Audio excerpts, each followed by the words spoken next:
Hi everyone, you are watching PCB और channel नতুন হলে চ্যানেলটো subscribe কৰিব তো এইটো আমাৰ এপ বুষ্ট ডি আৰু এপ বুষ্টৰ মোৰ লাষ্ট পাৰ্ট হয় অলৰেডি আমি 6টা পাৰ্ট আপলোড কৰিছো তো এপ বুষ্টৰ মূল্য কি হয় আমি ডিটেইলছ ডিসকাস কৰিম আৰু ইয়াৰ আগৰ পাৰ্ট বিলাকত আমি ডি বুষ্টৰ মূল্য যিমান আছিল গোটেইকেইটা আমি ডিসকাস কৰিছো তো কোনোবা যদি আগৰ ভিডিওখিনি চোৱা নাই বা আগৰ পাৰ্ট বিলাক চোৱা নাই এইবিলাক চালে এটা বহুত ইজি হ'ব এপ বুষ্টৰ মূল্য কি হয় আমাৰ যেটা আমার পর্যাবৃত্ত তালিকা আছে আমি জানো যে পর্যাবৃত্ত তালিকাত 7টা পর্যায় আছে আর 18টা বর্গ আছে এই পর্যাবৃত্ত তালিকাত তলফালে আমার একেবারে তলত দুটা শ্রেণী আছে এনেকুৱা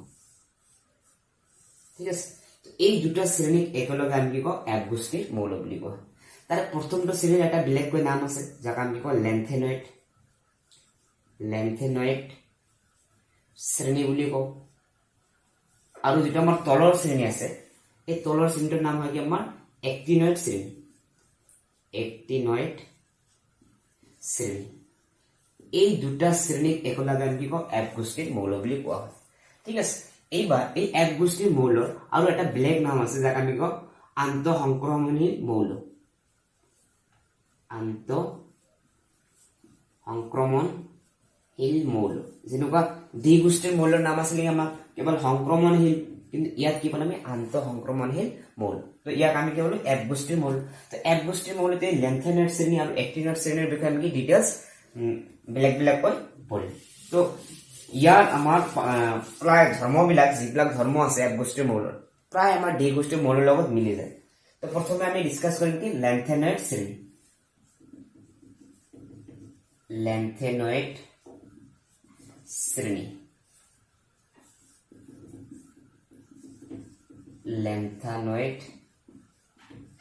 সিরিজ তো আমি কি পালো যে পর্যাবৃত্ত তালিকার তলফালে দুটা সিরিজ আছে যাকে আমি লেন্থেনয়েড বুলি কও আৰু এটা एक्टिनॉइड বুলি কও তো এই লেন্থেনয়েড শ্ৰেণী যত আছে তাত আমাৰ টোটাল আমাৰ 14টা মৌল পোৱা যায় কিমানটা মৌল আছে 14টা মৌল তো ইয়াত 58 ৰ পৰা আৰম্ভ হ'ব মানে সেৰিয়ামৰ পৰা আৰম্ভ হ'ব আৰু কিমান লৈকে যাব লুটেটিয়াম মানে 58 ৰ পৰা 71 লে তো টোটাল আমাৰ ইয়াত কিমানটা মৌল আছে 14টা মৌল আছে এই 14টা মৌলক আমি কি কম এক গোষ্ঠীৰ লেন্থেনয়েড শ্ৰেণী বুলি কোৱা হয় ঠিক আছে সেৰিয়ামৰ পৰা লুটেটিয়ামক আমি লেন্থেনয়েড শ্ৰেণী বুলি কওঁ এইবাৰ এই লেন্থেনয়েড শ্ৰেণীৰ আমাৰ পাৰমাণৱিক আকাৰ জানিব লাগিব বা আমাৰ জাৰণ সংখ্যা জানিব লাগিব লগতে ইলেক্ট্ৰনীয় বিন্যাস এইবাৰ কথা হ'ল এই লেন্থেনয়েড শ্ৰেণীৰ সাধাৰণ ইলেক্ট্ৰনীয় বিন্যাস বহুত ইম্পৰ্টেন্ট কাৰণ ইয়াৰ পৰা এক্সামত কোশ্চেন দিয়ে লেন্থেনয়েড শ্ৰেণীৰ আমাৰ ইলেক্ট্ৰনীয় বিন্যাস হ'ল এনেকৈ লিখিম Xe4f যেহেতু আমাৰ লেন্থেনয়েড শ্ৰেণী বা এক গোষ্ঠীৰ মূল তাত আমাৰ f অৰবিটেল আহিব 5d 6s এটা আমাৰ ফিক্সড হ'ব s এতে ইয়াৰ d 0 ৰ পৰা 1 হয় 0 ইলেক্ট্ৰন হ'ব নহলে আমাৰ 1 ইলেক্ট্ৰন হ'ব আৰু f ত কিমান হ'ব 1 ৰ পৰা 14 মানে এটাৰ পৰা 14টা লৈকে ইলেক্ট্ৰন থাকিব পাৰে এইটো হ'ব আমাৰ লেন্থেনয়েড শ্ৰেণীৰ সাধাৰণ ইলেক্ট্ৰনীয় বিন্যাস ইয়াত জানোন আমাৰ এটা ডি গোষ্ঠী আমাৰ 18 বৰ্গৰ মৌল হয় যাৰ পাৰমাণৱিক সংখ্যা কিমান হয় আমাৰ 54 জেননৰ কিমান হয় আমাৰ 54 ঠিক আছে এইবাৰ কথা হল আমাৰ যদি আমাক খুদে যে লেন্থেনয়েড শ্ৰেণীৰ সাধাৰণ ইলেক্ট্ৰনীয় বিন্যাস লিখা তেতিয়া আমি এইটো লিখি দিম এতিয়া লেন্থেনয়েড শ্ৰেণীত আমাৰ মৌল আছে 14টা মৌল আছে মৌলবিলাকৰ আমাৰ ইলেক্ট্ৰনীয় বিন্যাস লিখিব দিব পায় তেনেহলে আমি কেনেকৈ লিখিম আৰু কেইটা মৌল আমাক পৰিব লাগে তো তিনটা মৌল ইয়াৰ পৰা পৰিলে সাফিসিয়েন্ট তাৰ ভিতৰত এটা আছে আমাৰ সেৰিয়াম যাক আমি লিখো 58 আৰু এটা আছে আমাৰ ইউৰোপিয়াম যাক আমি 63 পাৰমাণৱিক সংখ্যা জানো আৰু এটা লাষ্টৰ টৰ্ম আছে লুটেটিয়াম যেটো হ'ব আমাৰ কি 71 এই তিনটা ইলেক্ট্ৰনীয় বিন্যাস জানিলে যথেষ্ট আৰু ইয়াৰ পৰা আমি 100% কমন পাম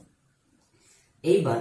সেৰিয়ামৰ ইলেক্ট্ৰনীয় বিন্যাস লিখিব লাগে ইলেক্ট্ৰনীয় বিন্যাস মানে কি আমি ফাৰ্স্ট ইয়াৰতে পাইছো ইলেক্ট্ৰন বিলাক অৰবিটেলত সজোৱা প্ৰক্ৰিয়া বা পদ্ধতিক আমি কি কওঁ ইলেক্ট্ৰনীয় বিন্যাস বা ইলেক্ট্ৰনীয় সজ্জা বুলি আমি কওঁ এইবাৰ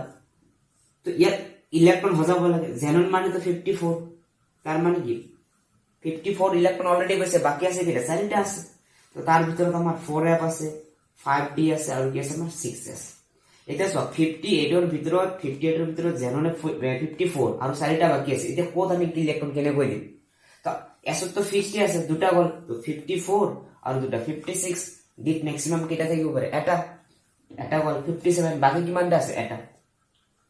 58 এইটো হ'ব আমাৰ কি সেৰিয়ামৰ ইলেক্ট্ৰনীয় বিন্যাস নেক্সট আহিলে আমাৰ কি ইউৰোপিয়াম তো সো আমি এনেকৈ লিখিলো আগত যাতে ভুল নহয় না এটা আমাৰ ফিক্সড থাকিব না ইয়াত 54 সো এস তো ফিক্সড আছে আমাৰ দুটা খালি ইয়াতে চেঞ্জ হৈ আছে এই দুটা 0 হ'ব নহলে কি 1 হ'ব ইয়াত 1 ৰ পৰা 14 লৈকে হ'ব 14 টা লৈকে হ'ব পাৰে এতিয়া যে 54 আৰু দুটা কিমান হ'ল 56 ডিত কিমান থাকিব পাৰে এটা 57 আৰু বাকি কেইটা থাকিল 63 ৰ পৰা 57 গৈছে ঠিক আছে যদি 57 যায় তো এপত কেইটা হ'ব 6 আপত কি আছে 6 কিন্তু আমি এটো নিলিখি সো 56 54 56 57 আৰু 6 মানে 70 63 হৈ যায় ঠিক আছে তো 63 এনেকৈ লিখিল তো আমাৰ হল কিন্তু একচুয়ালি আমাৰ এটো ইলেক্ট্ৰনে বিন্যাস নহয় কাৰণ আমি জানো অৰবিটাল বিলাক সম্পূৰ্ণৰূপে পূৰ্ণ বা অৰ্ধপূৰ্ণ হলে সুস্থিৰ হয় যেনেকুৱা f ত 14 টা ইলেক্ট্ৰন থাকিব পাৰে তো তেনেহলে f ত আমাৰ কি 7 টা থাকিলে কি সুস্থিৰ তেনেকুৱা f ত আমাৰ 14 টা থাকিলে সুস্থিৰ বা f ত 0 থাকিলে আমাৰ সুস্থিৰ হ'ব তো তেনেকুৱা আমাৰ d 0 থাকিলে সুস্থিৰ d 5 থাকিলে সুস্থিৰ d 10 থাকিলে সুস্থিৰ তো এইবিলাক আমি d গোষ্ঠীৰ মূলতে আমি ডিটেইলছ ডিসকাস কৰিছো এইবাৰ সো d আমাৰ এটা অৰবিটেল ইলেক্ট্ৰন আছে তো d তো সুস্থিৰ নহয় আমি ট্ৰাই কৰিম f ক সুস্থিৰ বনাবলৈ কারণ f ত 6টা ইলেক্ট্রন আছে কারণ 6টা হলে সুস্থির নহয় 7টা হলে ভাল আমার সুস্থির হবে অতি ইয়ার ইলেক্ট্রন যদি ইয়াক দি দিয়া হয় ই কি হ'ব আমাৰ 7 হৈ যাব d0 d তো 0 থাকিলে আমাৰ সুস্থিৰ হ'ব পাৰে আৰু d 0 হ'ব পাৰে তো এই কাৰণে ইয়াৰ ক্ষেত্ৰত এনেকৈ লিখা তো লুটেটি আমাৰ ক্ষেত্ৰত আমাৰ কি হয় লাস্ট যেটো আমাৰ আছে জেনন 4f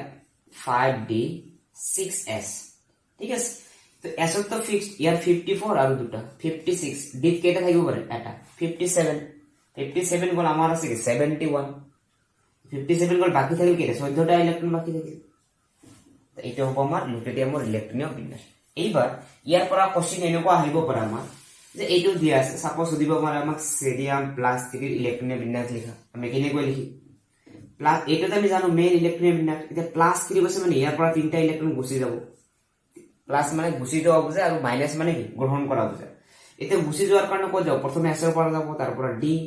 তাৰ পিছত d তাৰ পিছত কৰ পৰা যাব f ৰ পৰা যাব তো তেনেহলে আমাৰ কি থাকি তিনটা ইলেক্ট্ৰন যাব লাগে ইয়াৰ পৰা দুটা যাব ইয়াৰ পৰা এটা তো তিনটা গুছি গল বাকি থাকিল 4f1 এইটো হ'ব আমাৰ কি সেৰিয়াম প্লাস 3 ইলেক্ট্ৰনীয় বিন্যাস তো এনেকুৱা ধৰণৰ কোশ্চেন বিলাক এক্সামত দিয়ে তো তাৰ পিছত আমাৰ এই লেন্থানেট শ্ৰেণীৰ জাৰণ সংখ্যা আৰু আমাৰ কি লাগে পাৰমাণৱিক আকাৰ লেন্থানেট শ্ৰেণী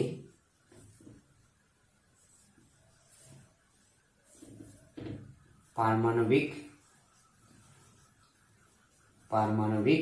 আকাৰ আৰু জাৰণ সংখ্যা ঠিক আছে এই লেন্থানেট শ্ৰেণীৰ আমাৰ কি লাগে পাৰমাণৱিক আকাৰ আৰু জাৰণ সংখ্যা তো আমি কি জানো পৰ্যায়বৃত্ত তালিকাত বাওফালৰ পৰা সোঁফালে পাৰমাণৱিক আকাৰ কমি যায় ইয়াৰ ক্ষেত্ৰত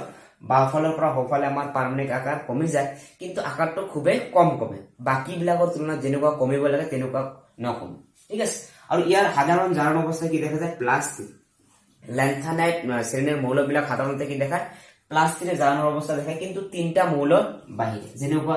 সেৰিয়াম কি দেখায় প্লাস 4 ইউৰোপিয়াম কি দেখায় আমাৰ প্লাস 2 ইটাৰবিয়াম কি দেখায় আমাৰ প্লাস 1 তো এই কেইটা মৌলৰ বাহিৰে বাকি বিলাকে কি দেখায় আমাৰ প্লাস 3 জাৰণ অৱস্থা দেখায় ইয়াৰ পৰা কোশ্চেন হয় আমাৰ দিব পাৰে যে লেন্থানেট শ্ৰেণীৰ এটা মৌলৰ নাম কোৱা যিয়ে প্লাস 4 জাৰণ অৱস্থা দেখায় এটা আমি কি লিখিম সেৰিয়াম ঠিক আছে তো সেৰিয়ামে কি আমাৰ প্লাস 4 জাৰণ অৱস্থা দেখায় তেনেকুৱা সুধিব পাৰে যে এনেকুৱা এটা লেন্থানেট শ্ৰেণীৰ নাম কোৱা যি আমাৰ প্লাস 2 জাৰণ অৱস্থা দেখায় ঠিক আছে কোশ্চেন দিলে ইয়াৰ পৰা সুধিব পাৰে কাৰণ প্লাস 3 তো বাকি বিলাক গোটেই কেইটা কি প্লাস 3 দেখায় তো দেখা যায় কিমান এইবিলাকে আমাৰ পৰিৱৰ্তনশীল জাৰণ অৱস্থা নেদেখায় কাৰণ ইহঁতৰ জাৰণ অৱস্থা কি ফিক্সড কাৰণ বাকি বিলাকৰ 3 3 ইয়াৰো আমাৰ ফিক্সড প্লাস 4 প্লাস 2 প্লাস 1 গতিকে আমি কি ক'ব পাওঁ যে লেন্থানেট শ্ৰেণীৰ জাৰণ অৱস্থা আমাৰ কি হয় পৰিৱৰ্তনশীল নহয় মানে ফিক্সড বা নিৰ্দিষ্ট বুলি আমি ক'ব এইখিনি বলা আমি কি লেন্থানেট শ্ৰেণী তো লেন্থানেট শ্ৰেণীৰ এইখিনি পঢ়লে আমাৰ সাফিচিয়েন্ট তাৰ ওপৰত লেন্থানেট শ্ৰেণীৰ বিক্ৰিয়া আহিব পাৰে তো লেন্থানেট তো আমি সাধাৰণতে এলএন এৰ বুজাও এলএন মানে কি বুজাইছে লেন্থানেট এটা আমি কি বুজাইছে সেৰিয়ামৰ পৰা আপ টু লুটেটিয়াম লৈকে পৰ্যন্ত বুজাইছে তো লেন্থানেটৰ যদি বিক্ৰিয়া হয় কাৰ কাৰ লগত বিক্ৰিয়া কৰাব পাওঁ বহুত কেইটা বিক্ৰিয়া আছে আমি কেইটামান বিক্ৰিয়া দেখাও সাপোজ পানীৰ লগত যদি বিক্ৰিয়া কৰে এটা হ'ব কি লেন্থানেট হাইড্ৰক্সাইড LnOH3 তো সাপোজ সেৰিয়ামৰ লগত বিক্ৰিয়া হৈছে H2 আমি কি পাম COH3 ঠিক আছে তো এই যে আমাৰ Ln টো কি বুজাইছে আমাৰ লেন্থানয়েড শ্ৰেণীৰ মৌল বুজাইছে সাপোজ অক্সিজেনৰ লগত বিক্ৰিয়া কৰিছে তেতিয়াহ'লে আমাৰ কি হ'ব Ln2O3 এই ফৰ্মেটত আহিব বা আমাৰ হ্যালোজেনৰ লগত বিক্ৰিয়া কৰিছে X তেতিয়া হ'ব আমাৰ LnX3 বা নাইট্ৰজেনৰ লগত বিক্ৰিয়া কৰিছে Ln এনেকুৱা ধৰণৰ আৰু বহুত কেইটা বিক্ৰিয়া আছে যেনে কাৰ্বনৰ লগত বিক্ৰিয়া কৰিব পাৰে LnC ঠিক আছে তো এইবিলাক কি আমাৰ লেন্থানয়েডৰ বিক্ৰিয়া যিবিলাকৰ পৰা কোশ্চেন এক্সামত দিয়া নাই এতিয়ালৈকে তো চান্স কম আছে তো নেক্সট আহিল আমাৰ কি এক্টিনয়েড শ্ৰেণী এক্টিনয়েড শ্ৰেণী এক্টিনয়েড সিৰিজ ঠিক আছে ইয়াতো আমাৰ কি 14টা মৌল আছে লেন্থানয়েড শ্ৰেণী যেনেকুৱা 14টা মৌল আছে এক্টিনয়েড শ্ৰেণীতো আমাৰ কি 14টা মৌল আছে আৰু এই মৌলবিলাক আমাৰ কি হয় তেজস্ক্ৰিয় হয় মানে এইবিলাকৰ পৰা আমাৰ কি হয় ৰশ্মি বিকিৰণ হৈ থাকে ঠিক আছে মানে যিবিলাক পদাৰ্থৰ পৰা আমাৰ অনবৰত বা কন্টিনিউয়াস ৰশ্মিবিলাক ওলাই থাকে তাকে আমি কওঁ তেজস্ক্ৰিয় বুলি কওঁ আৰু এক্টিনয়েডটো কি তেজস্ক্ৰিয় হ'ব পাৰে আৰু এটা কথা আমাৰ এক্টিনয়েডটো কি অক্সোকেটায়ন সৃষ্টি কৰিব পাৰে অক্সোকেটায়ন মানে সিম্পলি এক্টিনয়েড শ্ৰেণীৰ মৌলবিলাক অক্সিজেনৰ লগত কেটায়ন হ'ব পাৰে যেনেকুৱা এই ফৰ্মেটত হ'ব পাৰে MO+ ঠিক আছে এইটো কালি অক্সোকেটায়ন M মানে কি বুজাইছে এক্টিনয়েড শ্ৰেণী তো ইয়াৰ সাধাৰণ ইলেক্ট্ৰনীয় বিন্যাস আছে আমাৰ তো ইয়াক আমি লিখো কেনেকৈ Rn এটা হ'ব 5 এপ এটা শ্ৰেণী তলত আহিব না অৰবিটাল চেঞ্জ হৈ যাব 5 এপ তো ইয়াৰ 1 to 14 এটা হ'ব 6d 0 to 1 এটা হ'ব আমাৰ কি 7s2 এইটো হ'ব আমাৰ এক্টিনয়েড শ্ৰেণীৰ ইলেক্ট্ৰনীয় বিন্যাস সাধাৰণ ইলেক্ট্ৰনীয় বিন্যাস যেনেকৈ ইয়াত ৰেডন আছে ৰেডনৰ হয় আমাৰ 86 ঠিক আছে যেনেকৈ জেননৰ আছে 54 ইয়াত ৰেডনৰ কি হৈছে আমাৰ 86 তো ইয়াতো আমাৰ 14টা মৌল আছে ইয়াক আমাৰ কেইটামান জানিব লাগে যেনেকৈ থৰিয়াম জানিব লাগে ইউৰেনিয়াম জানিব লাগে থৰিয়াম হল 90 ইউৰেনিয়াম হল আমাৰ 92 আৰু লাষ্টটো আমাৰ জানিলে হল লৰেন্সিয়াম যাৰ পাৰমাণবিক সংখ্যা কি আমাৰ 103 এইবিলাকৰ পৰা কোশ্চেন দিব পাৰে থৰিয়াম আমি যদি লিখিব যাও সেম ফৰমেট আগৰটো নিচিনা গৈ ইয়াত আমি 5f লিখিলো 6d 7s আমি দুটা ইলেক্ট্ৰন দি দিলো ইয়াৰ 86 বুলি কৈছো 86 আৰু 88 বাকি থাকিল কেটা এটা থাকিব পাৰে 89 আৰু বাকি কেটা আছে এটা 90 ঠিক আছে তেনেকুৱা ইউৰেনিয়ামৰ পাৰমাণবিক সংখ্যা কিমান 92 92 ইলেক্ট্ৰন সজাব লাগে 86 গল আমাৰ 5f 6d 7s এসতো দুটা ফিক্স আছে আমাৰ 86 আৰু 2 88 বাকি এটা 89 আৰু কেটা বাকি থাকিল তিনটা lawrencium Rn 5f 6d 7s 86 এটা ফিক্স 88 বাকি এটা 89 আৰু কিমান বাকি আছে 14 এটা হ'ব আমাৰ কি এক্টিনয়েড শ্ৰেণীৰ ইলেক্ট্ৰনীয় বিন্যাস ঠিক আছে তো ইয়াৰো পাৰমাণবিক আকাৰ আছে আমাৰ জাৰণ অৱস্থা আছে ইয়াৰো পাৰমাণবিক আকাৰ কি বাওফালৰ পৰা সোঁফালে কমি যায় লেন্থানয়েড শ্ৰেণীৰ নিচিনা আৰু ইয়াৰো জাৰণ অৱস্থা আছে কি তো ইয়াৰো জাৰণ অৱস্থা +3 মানে সাধাৰণ জাৰণ অৱস্থা কি দেখায় +3 কিন্তু এইটো কি পৰিবৰ্তনশীল জাৰণ অবস্থা দেখায় মানে ইহতৰ জাৰণ অবস্থা পৰিবৰ্তন হ'ব পাৰে চেঞ্জ হ'ব পাৰে কিন্তু এক্টিনয়েড শ্ৰেণীত আমাৰ নিৰ্দিষ্ট আছে লেন্থানয়েড শ্ৰেণীত নিৰ্দিষ্ট জাৰণ অবস্থা আছে ইয়াত কোনো নিৰ্দিষ্ট জাৰণ অবস্থা নাই তাৰ মানে ইহতৰ জাৰণ অবস্থা চেঞ্জ হ'ব পাৰে কিন্তু সাধাৰণতে কিমান দেখায় +3 এক্টিনয়েড শ্ৰেণীও +3 সাধাৰণতে দেখায় লেন্থানয়েড শ্ৰেণীও দেখায় তো লেন্থানয়েড শ্ৰেণীৰ তুলনাত এক্টিনয়েড শ্ৰেণীৰ জাৰণ অবস্থা বিলাক কি পৰিবৰ্তন মানে চেঞ্জ হ'ব পাৰে তো ইয়াৰ পৰা এটা কোশ্চেন দিব পাৰে যেটা বহুত ইম্পৰ্টেন্ট হয় আমাৰ লেন্থানয়েড শ্ৰেণী আৰু এক্টিনয়েড শ্ৰেণীৰ পাৰ্থক্য তো সুধিব পাৰে আমাৰ লেন্থানয়েড আৰু আমাৰ কি এক্টিনয়েড শ্ৰেণী ঠিক আছে এই দুটাৰ পাৰ্থক্য সুধিব পাৰে আমাৰ বহুত ইম্পৰ্টেন্ট আমি নোটছত এইবিলাক দি দিছো প্লেলিষ্টত কি আমাৰ প্লেলিষ্টত আমি PDF notes complete chapter wise আমি দি দিছো তাৰ পৰা ডাউনলোড কৰি ল'ব পাৰিব ইভেন কি আমাৰ আগৰ ভিডিও বিলাকত যিবিলাক আছে তাত আমি প্ৰতিটো ভিডিওৰ এগেইনষ্টত আমি PDF নোট দিছো তো বহুতে প্ৰবলেম পাই আছে তাৰ পৰা ডাউনলোড কৰিব পৰা নাই তো গতিকে প্লে লিষ্টৰ পৰা তাত